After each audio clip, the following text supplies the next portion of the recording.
Hello everybody and welcome. On this video. In this section, we'll explore the concept of scope, as it pertains to defining the boundaries and areas within an organization that are encompassed and regulated by the Quality Management System, QMS. Additionally, we'll examine the applicability of the ISO 9001:2015 standards requirements within these defined limits. Establishing a clear scope is crucial for the effective implementation of a QMS. The ISO mandates that all relevant requirements of the ISO 9001:2015 standard must be adhered to within the organization's scope. Nevertheless, certain exceptions exist. For instance, while Clause 4.1, which focuses on understanding the organization and its context, is universally applicable, Clause 8.3, concerning the design and development of products and services, may not be relevant if these activities are not part of the organization's business processes. In such cases, the organization wouldn't need to develop processes and controls for these activities, and this requirement could be legitimately omitted from the QMS scope. However, it's important to note that exclusions from the standard should not be made solely for convenience. Such exclusions must be justifiable, and they must not impair the organization's capacity to comply with requirements or to enhance customer satisfaction. To accurately determine the scope of its QMS, an organization must consider both external and internal factors, as discussed in Section 4.1. This includes understanding the organization and its context, as well as recognizing the needs of relevant interested parties as mentioned in Section 4.2.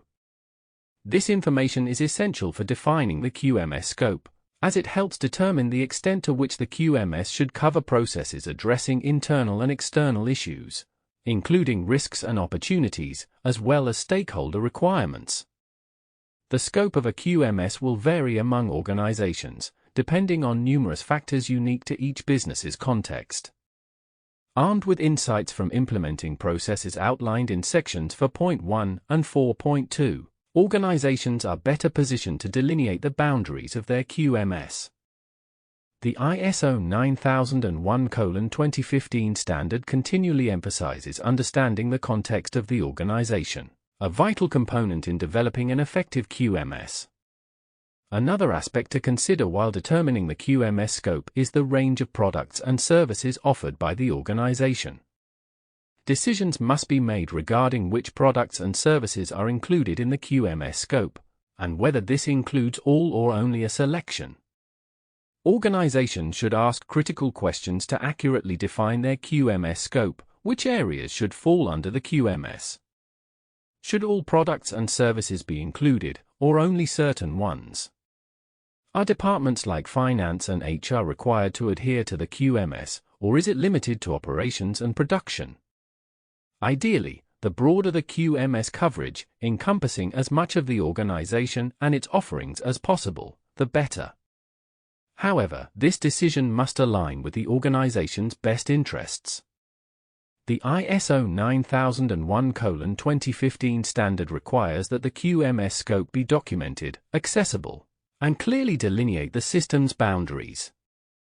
It should identify which products and services are included or excluded, and explain any justifications for not applying certain standard requirements to the QMS. This documentation ensures clarity for all involved with the QMS processes and outputs, including stakeholders and interested parties. Moreover, for certification purposes, it must be evident to auditors that the organization has thoroughly defined its QMS scope and is meeting all applicable requirements.